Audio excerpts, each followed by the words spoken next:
नमस्ते साथियों, वंदे मातरम, भारत माता की जय।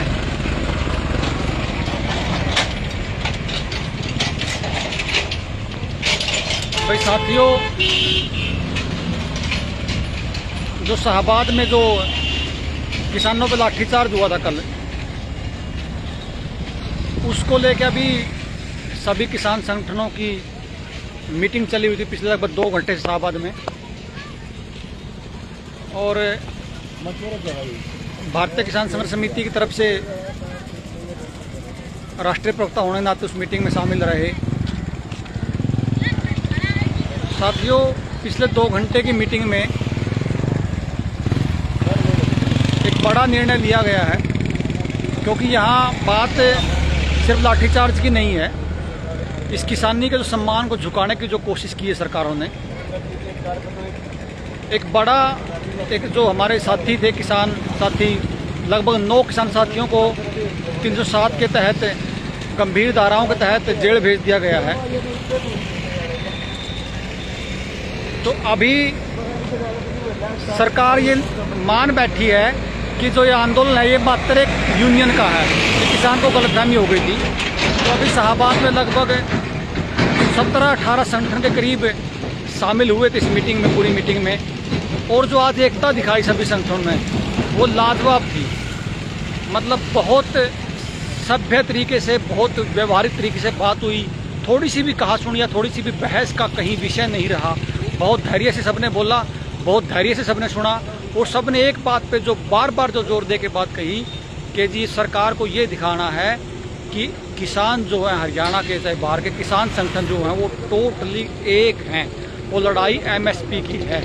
जो साथी आज से पहले कहते थे जी एमएसपी तो है और रहेगी, एमएसपी तो है ही, ये तो लड़ाई दूसरी लड़ रहे हैं, वो जाएं भाई मंडियों में जाएं। एक बार शाहबाद की मंडी में जाएं, कुरुक्षेत्र की मंडी में जाएं, अम्बाड़ा की मंडी में जाएं। एक बार जाके देखें कि जो इस समय फसल आई हुई है, वो चाहे सूरजमुखी है या चाहे मक्का है। मैं आपको दिखाऊंगा। अभी इस मीटिंग से निकले बाहर तो अभी मंडी के आसपास हम हैं। मंडी में आप जाओगे, एक भी फसल, चाहे मक्का है चाहे सूरजमुखी है, एमएसपी के नज़दीक भी नहीं है। और सरकार ये कहती है कि हमने एमएसपी दिया हुआ है।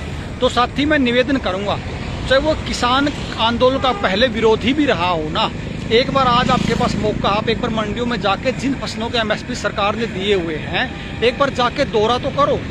एक बार जाके पूछो तो सही किसान से कि आपकी फसल एमएसपी पे बिक रही कि नहीं बिक रही है, और नहीं बिक रही तो क्यों नहीं बिक रही है।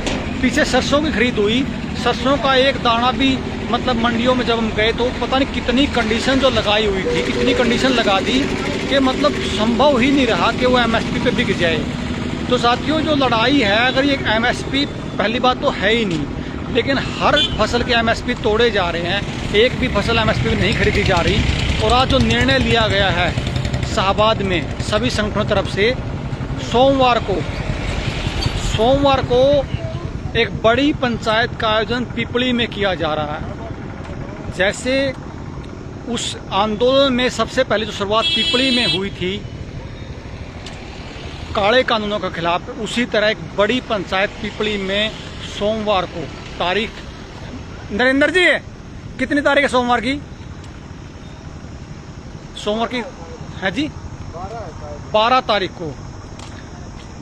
को पंचायत रखी गई है। और ऐसा निर्णय लिया जाएगा उस पंचायत में, सरकार को समझ नहीं आएगा, सरकार के समझ से बाहर की बात हो जाएगी। तो खट्टर साहब, आपको भी थोड़ा सा अहंकार शायद आ गया है। लंबे समय तक सत्ता में रहने से कई बार अहंकार आना स्वाभाविक भी है। बहुत सारे मंत्रियों को भी अहंकार ये हो गया कि जब तो कुछ नहीं है किसान के सोने को उठा ठू के मतलब जेल में डाल दो। तो जो भी अपनी जितनी ताकत है वो लगा लो, पूरी ताकत लगा लेना। यहाँ से एक जो किसान वर्ग है जो इस पूरी दुनिया का पेट भरता है, और मैं उम्मीद करूँगा पिछली बार की तरह अब की बार किसान जो जातियों में नहीं बंटेगा। मैं उन जातियों से निवेदन करना चाहता हूँ, अगर उनको ये लगता हो कि हम गलत हैं तो हमारे साथ आके एक बार देखे, हमें ये बताए कि आप यहाँ पे गलत हो। दूर से बैठ के गलत ना बताए, दूर से बैठ के गलत का निर्णय ना ले, हमारे साथ एक बार आए इस आंदोलन में। आप अगर ये कहोगे कि आप यहाँ पे गलत हो, हम बिल्कुल आपकी बात को मानेंगे, हम कतई भी जिद नहीं करेंगे। 1 मिनट में आंदोलन वापस ले लेंगे, अपने घर चले जाएंगे। लेकिन निवेदन है, दूर बैठ के निर्णय मत लेना। दूर बैठ के सोशल मीडिया का शिकार मत हो जाना, मौके पे आना, बात सुनना, अपनी बात रखना। आपको फिर भी लगे कि हम गलत हैं, धरने पे बोल देना कि आपको सिर्फ काम का सरकार की बुराई करनी है, हम पीछे हट जाएंगे। तो साथियों, ये जो लड़ाई है एमएसपी की, इसका बिगुल बज चुका है 12 तारीख को पिपली से। और फैसला आपको पता ही है, फैसला ऐसा लिया जाएगा सरकार को समझ नहीं आएगा। सरकार का अहंकार कैसे चकनाचूर करना है, जो लड़ाई जो सरकार ने शुरू की है। किसान तो एमएसपी मांग रहा था, लेकिन जेल में डाल के जो लड़ाई शुरू की सरकारों ने की है, उस लड़ाई को अंजाम तक किसान पहुंचाएगा। और हम तो धन्यवाद भी करते हैं हरियाणा सरकार का, हम तो शुक्रिया अदा करते हैं कि जिस तरह पिछली बार पिपली में लाठीचार्ज करके एक आंदोलन की शुरुआत करवाई थी, ठीक वही कुरुक्षेत्र की पावन धरती पे आपने दोबारा से एमएसपी के नाम पे एक आंदोलन की शुरुआत करवा दी है। हो सकता है सरकार ये भी चाहती हो कि अभी किसानों का एमएसपी मिल जाए, इसलिए इस लाठी मार के सरकार किसानों को एक बार थोड़ा सा जज्बे में लेके आना चाहती हो। तो निवेदन है साथियों, जो भी हरियाणा के जितने साथी हैं, पंजाब के, उत्तर प्रदेश के, पूरे भारत के, एमएसपी अगर नहीं बचा, अगर एमएसपी में 2, 4, 5 फसल नहीं बिकी, तो जिस तरह विदेशों में कोई किसान नहीं बचा, वहाँ पे बिल गेट्स ही किसान बचा है।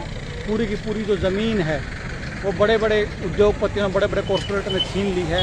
बड़ी बड़ी मशीनों से खेती होती है, और जिस दिन ये बड़े बड़े कॉरपोरेट और मशीन इस खेती में आ जाएगा, आपको जो अनाज है, जो आटा मिलने वाला है, ये 20 रुपये, 30 रुपये, 40 रुपये किलो नहीं मिलेगा। ये आटा मिलेगा आपको शर्तों पे, उसके ऊपर कंडीशन लगेगी कि किस किस कंडीशन के तहत आपको आटा मिलेगा, क्या क्या भाव उसका रहेगा। मतलब इतनी कंडीशन लगेगी कि आपको सरकार की वो बातें माननी पड़ेंगी जो आप सोच भी ना सकते हो। इतनी कंडीशन आप पे लगेंगी।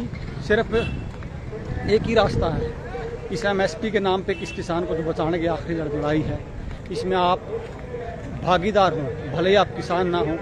आप जो भी साथी लगता है जी अनाज खाना ज़रूरी है, पेट भरना ज़रूरी है, तो इन पार्टियों से बाहर निकल के, इन दलों से बाहर निकल के, चाहे वो किसी भी दल का, इस किसानी की लड़ाई में साथ ज़रूर दे।